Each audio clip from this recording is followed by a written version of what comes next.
आइए देखते हैं आज 11 सितंबर की खास खबरें। प्रधानमंत्री नरेंद्र मोदी ने आत्मनिर्भर भारत की आवाज बुलंद की। भारत ने लद्दाख में पेंगोंग झील के पास तैनाती बढ़ाई। मुख्यमंत्री योगी आदित्यनाथ ने कहा कि अयोध्या, चित्रकूट और सोनभद्र जल्द हवाई सेवा से जुड़ेंगे। भाजपा अध्यक्ष जेपी नड्डा ने कहा कि सत्ता प्राप्ति नहीं, सामाजिक परिवर्तन हो लक्ष्य। सपा अध्यक्ष अखिलेश यादव ने कहा कि प्रदेश सरकार रोजगार के अवसरों को बेच रही है।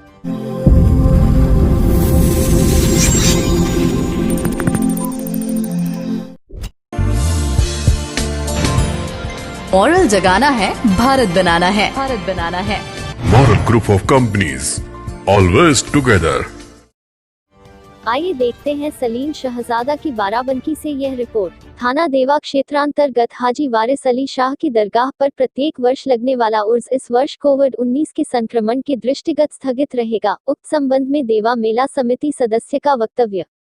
16 सितंबर से देवा शरीफ में एनुअल फंक्शन होता है हर साल।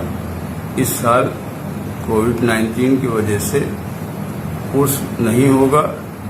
सभी ज़ायरीन हज़रात को ये इत्तला दी जाती है कि आप लोग देवा शरीफ न आए, और ज़्यादातर लोगों को जिनके लेटर आ रहे हैं उनको मोबाइल से इन्फॉर्म किया जा रहा है।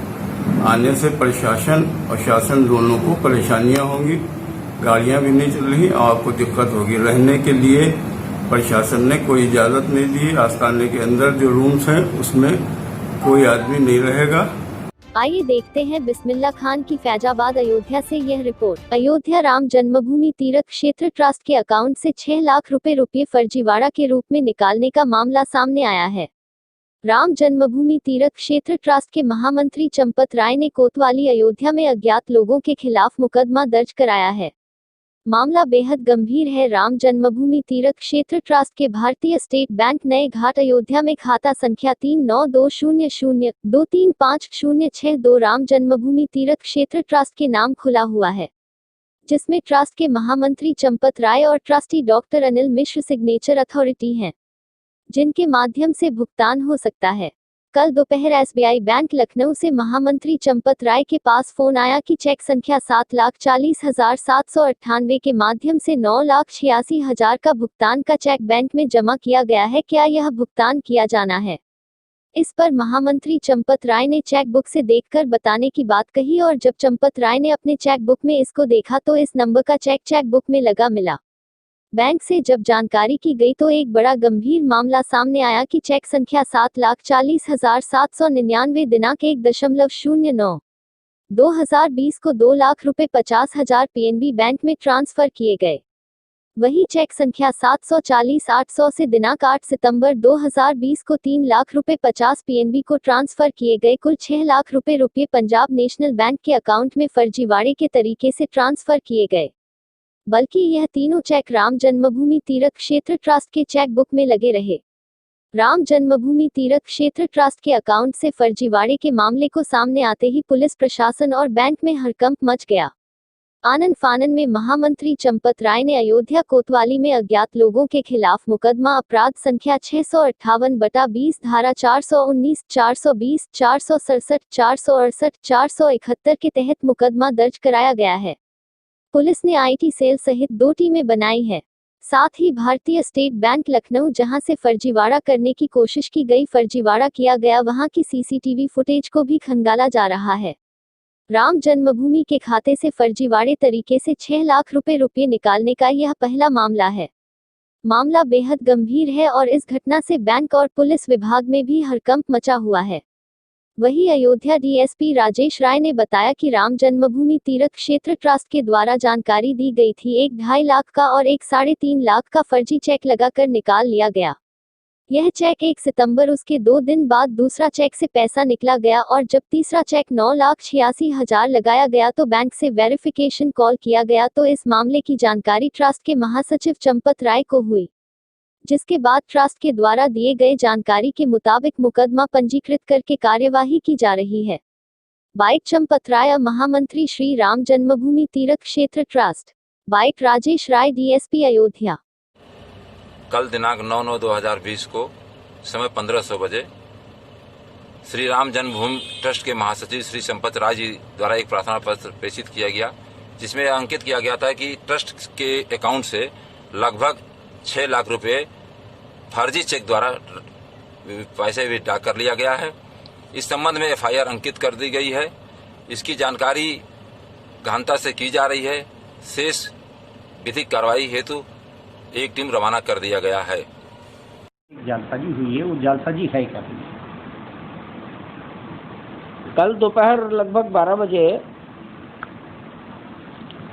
स्टेट बैंक लखनऊ से फ़ोन आया मेरे पास और पूछा कि क्या आपने 9,86,000 का कोई चेक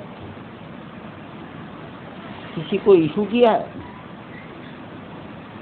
हमारे पास भुगतान के लिए आया।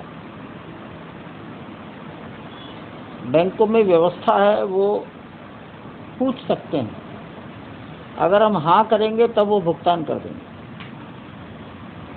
मैंने उत्तर दिया मुझे मालूम नहीं है, चेक करना पड़ेगा। और मैंने अपने अकाउंट सेक्शन से पूछा तो उन्होंने भी अनभिज्ञता जाहिर की।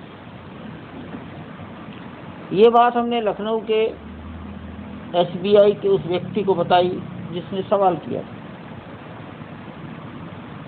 मैंने उसको कहा कि किस नंबर का चेक है हमारा।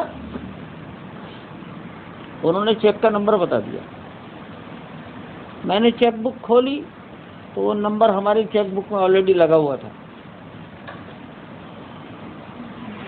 पूछने वाले ने एक दूसरा बताया कि आपने कभी 2.5 लाख का चेक दिया है?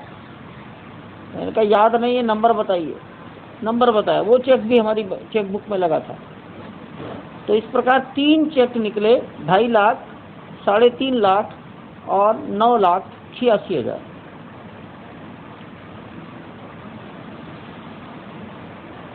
इसमें 2.5 लाख और 3.5 लाख के चेक पंजाब बैंक के थे, यानी उसने पंजाब बैंक में जमा किए। और 9,86,000 का चेक उसने बैंक ऑफ बड़ौदा में जमा किया। 2.5 लाख का चेक उसने 1 सितंबर को जमा कर दिया। हमने ध्यान नहीं दिया, कोई ध्यान देता भी नहीं, हमारा भुगतान अकाउंट अलग है। 3.5 लाख का चेक उसने 8 सितंबर को जमा किया। जब एक ही आदमी लगातार चेक दे रहा है तब उन्होंने तीसरे चेक पर हमसे पूछ लिया। यहाँ से मामला खुल गया। बैंक ने बहुत त्वरित गति से काम किया। अयोध्या बैंक मैनेजर को खबर मिली, वो दौड़े और लिखित रूप में उन्होंने पंजाब बैंक जाकर पता किया तो पता लगा कि 2.5 लाख और 3.5 लाख के चेक कैश हो चुके हैं और उसमें से 4 लाख रुपया निकल गया, 2 लाख बचा। अर्थात उसने 4 लाख रुपया भी 8 तारीख को निकाला होगा या 9 तारीख को निकाला होगा सवेरे सवेरे। उसको ब्लॉक कराया गया और बैंक ऑफ बड़ौदा का 9,86,000 का चेक उसके स्टॉप पेमेंट में डाला गया। इस प्रकार 3 चेक कटे। खोजबीन हुई कहाँ के हैं, वो बात भी ध्यान में आ गई और तब हमने पुलिस रिपोर्ट लिखा दी कल। अब पुलिस कार्रवाई करेगी, बैंक अपनी व्यवस्थाओं से पता करेगा व्यक्ति कौन है, किस शहर का है, उसका कॉन्टैक्ट नंबर क्या है। पुलिस काम करेगी, बैंक अपने सिस्टम से काम करेगा। लेकिन ये आश्चर्य की बात है कि उसको हमारे बैंक का अकाउंट नंबर कैसे पता लगा, उसे ये भी कैसे पता लगा कि इन नंबरों के चेक अभी इशू नहीं हुए हैं। अब ये बड़े अनुसंधान की चीजें हैं, करेंगे लोग। कुल मिलाकर स्टेट बैंक लखनऊ क्लियरिंग शाखा की सतर्कता से 9,86,000 रुपये बच गया था। उम्मीद है जो 2 लाख हमारा बैंक में पड़ा है वो कहीं जाएगा नहीं अब, और जो 4 लाख रुपया विड्रॉ हो चुका है वो वापस आ जाएगा। सर, वो जो पंजाब नेशनल बैंक में जो पैसे गए हैं वो क्या किसी फर्म के हैं या किसी व्यक्ति? नहीं, ये तो अभी हम नहीं बता पाएंगे। जब तक बैंक हमें पूरी निश्चित जानकारी नहीं देगा या पुलिस जानकारी नहीं देगी, हम नहीं बता पाएंगे। सर अक्सर सर बैंक का एक नियम भी है कि अगर 1 लाख से ऊपर का पेमेंट है तो वो एक बार ग्राहक से जरूर। उन्होंने कहा कि हमें शंका तब हुई कि जब एक ही आदमी, एक ही व्यक्ति और 1 सितंबर, 8 सितंबर, 9 सितंबर को 3 चेक लगा रहा है, इसी में पूछा उन्होंने। बहुत मैं आभार व्यक्त करता हूँ, धन्यवाद देता हूँ बैंक के उन कर्मचारियों को जिन्होंने इसको पकड़ लिया एकदम। सर एक बड़ा सिंडिकेट दोनों जो चेक भुगतान हुए हैं पीएनबी के हैं। एक चेक जो भुगतान नहीं हो पाया वो बैंक ऑफ बड़ौदा का है। सर ये लगता है कि बड़ा सिंडिकेट है जो क्लोनिंग का। आइए देखते हैं फैज अहमद की नई दिल्ली से यह रिपोर्ट। नमस्कार, मैं हूं आपका मेज़बान, आपका होस्ट, और आप देख रहे हैं अपना पसंदीदा न्यूज़ चैनल प्राइम समय न्यूज़। इस वक्त हम मौजूद हैं हिंदुस्तान की राजधानी दिल्ली, जहां पर हम जामा मस्जिद के पास खड़े हैं। ये जामा मस्जिद का इलाका है जिसे मीना बाज़ार के नाम से जाना जाता है। आज हमारे दिल्ली पहुंचने का मकसद यही है कि जो पूरे देश भर में जिस तरह का माहौल बना हुआ है, जाहिर से तौर पे लॉकडाउन खत्म होने के बाद से लोग जिस तरह से बड़े पैमाने पे बेरोजगारी की मार झेल रहे हैं। आज हम मौजूद हैं मीना मार्केट में। आप देख सकते हैं दुकानें तो प्रॉपर तरीके से खुलने लगी हैं।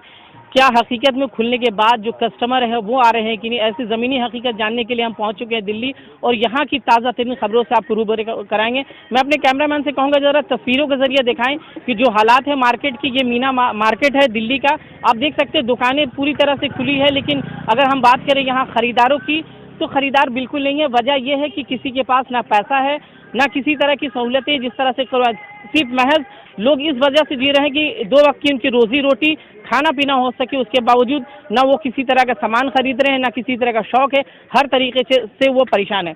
लेकिन सवाल ये उठता है कि जिस तरह से लॉकडाउन खत्म होने के बाद जो बेरोजगारी इतने बड़े पैमाने पर बढ़ी है, इस पर सरकार किस तरह से लगाम लगा रही है। तमाम दुकानदार, उनसे भी बात करने की कोशिश करेंगे और जानने की कोशिश करेंगे कि हकीकत में यहाँ की ज़मीनी हकीकत क्या है।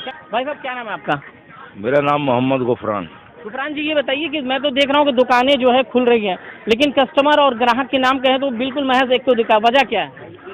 यहाँ पर हम लोग जैसे कि लॉकडाउन के बाद में हम बस ये है कि अपना ठिया खोल करके बैठते हैं सुबह शाम तक, बाकी काम बिल्कुल नहीं है यहाँ पर।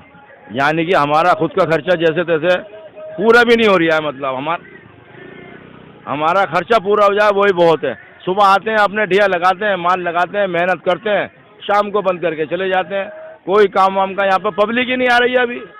यहाँ पर अभी पब्लिक का वजह क्या है? पब्लिक क्यों नहीं आ रही? कस्टमर क्यों नहीं? तो कस्टमर तो ये है ना, एक तो काम नहीं है। फैक्ट्रियों के जो काम कर रहे थे, जो फैक्ट्रियाँ बंद हो चुकी है, वहाँ पे जो मजदूर काम करते थे वो काम नहीं कर रहा है, भूखमरी के शिकार हैं वो भी। फैक्ट्रियाँ बंद होंगी तो काम कहाँ से होगा? जब काम ही नहीं होगा तो हमारे पास काम कहाँ से होगा?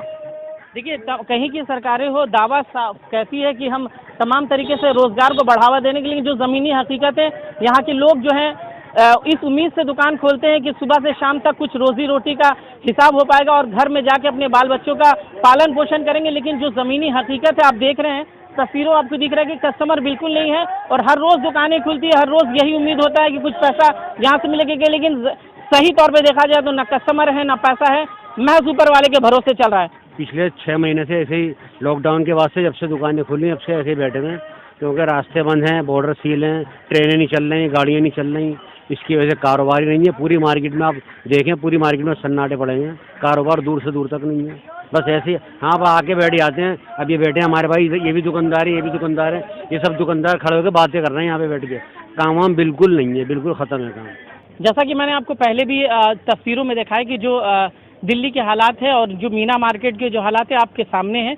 यहाँ बेरोजगारी के शिकार हैं लोग, और यही नहीं बल्कि पूरे हिंदुस्तान में जिस तरह से बेरोजगारी की मार युवाएं खासकर झेल रहे हैं, वो तस्वीरों में आपने साफ देखा। आपका मोहम्मद शाहरुख जी, ये बताइए कि आप जो ये आप हालांकि छोटे से रेडी आपकी लगी हुई है, किस तरह से जिंदगी गुजर रहा है और क्या हालात है बिजनेस के? बहुत बेकार चल रहा है, और कहने का मतलब इतनी पढ़ाई भी करी है, ग्रेजुएशन कंप्लीट करी है, कोई नौकरी नहीं है।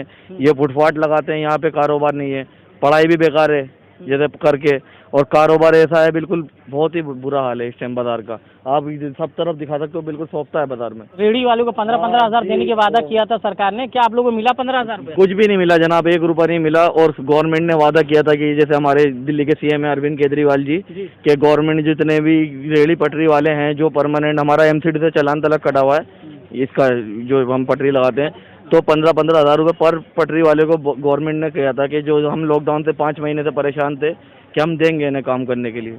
आपके पास कस्टमर आते, कितने की रोज की बिक्री है आपकी?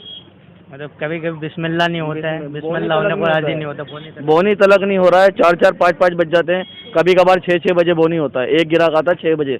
तो मैं अपने कैमरामैन से कहूँगा जरा तस्वीरों को जरा दिखाएं कि लोग कितने परेशान हैं। यहाँ हमारा कैमरा आता है और लोग इस आस से हमें बुलाते हैं, आवाज़ देते हैं कि कम से कम हमारी जो फरियाद है वो सरकार तक पहुँचे और सरकार इस ओर ध्यान दे। मैं तस्वीरों के जरिए दिखाएं कि जो हर किसी की दुकान खुली है, लेकिन जाहिर तौर पर देखा जाए तो कस्टमर के नाम पर नील बटा सन्नाटा, यानी कोई किसी तरह का कोई कस्टमर नहीं है, खरीदार मौजूद नहीं है। तो सवाल ये उठता है कि किस तरह से लोग की जिंदगी कटेगी और किस तरह से लोग अपने जीवन यापन करेंगे। और ये हालात यहीं के नहीं बल्कि मुख्तलिफ इलाकों की हम बात करें, तमाम ऐसी जगहों पर हमने कवरेज किया और वहाँ लोगों की जाने की परेशानी सुनने की मैंने सुना और जानने की कोशिश की कि किस तरह से लोग बेहाल है, किस तरह से इनका जीवन यापन होगा। ये एक महत्वपूर्ण सवाल है, इसलिए मेरी सरकार से गुजारिश है किसी भाषणबाजी नहीं और किसी तरह का वादा वाइद ना करे, बल्कि ज़मीनी तौर पर अपनी हकीकत को दिखाएं, जो वादा करते हैं उसे पूरा करें, तब अगली बार आपको वोट मिलेगा। इस बार युवा जाग चुके हैं। आपने देखा था कि जो युवा थे थाली और ताली बजाकर किस तरह से रोजगार के ना मिलने के खिलाफ सरकार का विरोध कर रहे थे। तो कहीं ऐसा ना कि पूरे देश भर में थाली और ताली बजना शुरू हो जाए। पर्सन सर्वजीत के साथ मैं फैसल, फ्रेंड्स समय न्यूज, दिल्ली। निजी अस्पतालों में अब मनमानी नहीं चलेगी, फिल्म अभिनेता परेश रावल संभालेंगे एनएसडी की कमान।